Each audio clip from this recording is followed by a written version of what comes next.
আসসালামু আলাইকুম বন্ধুরা, আজকে আমি আপনাদের সাথে শেয়ার করব উত্তরবঙ্গের একটি বিখ্যাত রান্না ঝাল পোলাও। আমার এই ভিডিওটি দেখলে যে কোনো বাংলাদেশের যে কোনো প্রান্তে বসে এই ঝাল পোলাওটা রান্না করতে পারবেন। আসুন আমি প্রথম থেকে ঝাল পোলাওটা রান্না করে আপনাদের সাথে শেয়ার করি। শুরু করা যাক প্রসেসিং। আমি দিয়ে দিচ্ছি প্রথমে সরিষার তেল। এবারে আমি পেঁয়াজগুলো বেরেস্তা করে নেব। পেঁয়াজগুলো যখন হালকা বাদামি রঙের ধারণ করেছে, বেরেস্তা আকারে হয়ে গিয়েছে, তখন আমি এর মধ্যে দিয়ে দিচ্ছি আদা রসুন পেস্ট, পরিমাণ মতো লবণ।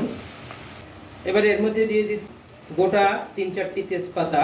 যেহেতু ঝাল পোলাও সেহেতু 3 ধরনের ঝাল ব্যবহার করতে হবে। এটাই কাঁচামরিচ, গোটা কাঁচামরিচ, ব্ল্যাক পেপার, 3 ধরনের ঝাল ব্যবহার করবে এটাই। কিছু লং দিয়ে দিচ্ছি, দিয়ে দিচ্ছি হলুদের গুঁড়ি, মরিচের গুঁড়ি, জিরা পাউডার দিয়ে দিচ্ছি। এখানে আমি ইউজ করছি মুরগির মাংস। আসলে এই ঝাল পোলাওটা রান্না করার জন্য ডিম পাড়া যে মুরগিগুলো, দেশি মুরগিগুলো, সেই দিয়ে রান্না করলে ঝাল পোলাওটা অনেক টেস্টফুল হয়। গোটা গোটা ডিমগুলো যে থাকে পেটের মধ্যে যে মুরগির, ওই ডিম পাড়া মুরগিগুলো দিয়ে রান্না করতে হয়। তবে আমি ডিম পাড়া মুরগি পাইনি, তারপর আমি মুরগির মাংস নিয়েছি। এখানে প্রায় আধা কেজির মতো মুরগির মাংস দিব। আমি আধা কেজি চাল রান্না করবো, যেহেতু সেটা আধা কেজি মুরগির মাংস দিলাম। মুরগির মাংস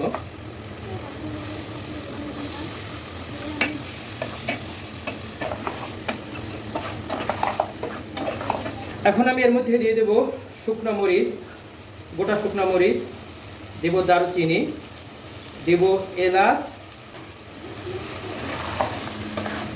এখানে 2 ধরনের এলাচ ইউজ করা হয়েছে, একটা কালো এলাচ এবং একটা সাদা এলাচ। দিয়ে দিচ্ছি একটু গুঁড়ো মশলা। আলু এবং ছোলা সেদ্ধ করে রেখেছি, এই ছোলা এবং আলু আমি এখন এর মধ্যে দিয়ে দেব।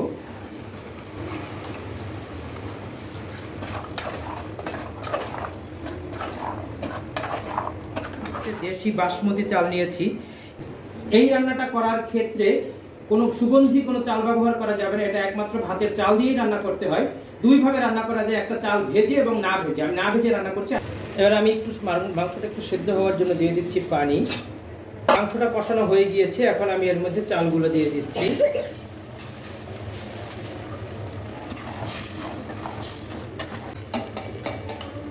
মাংসের ঝোলে ভাজা হয়ে গিয়েছে, এখন আমি এর মধ্যে দিয়ে দিচ্ছি পরিমাণ মতো গরম পানি।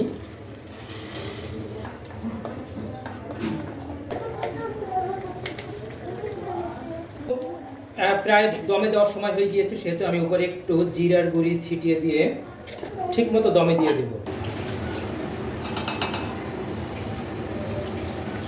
হয়ে গেল উত্তরবঙ্গের বিখ্যাত সেই ঝাল পোলাও। 41 মিনিট ট্রাই করে দেখি, চলে দেখি আসলে টেস্টটা কেমন হয়েছে।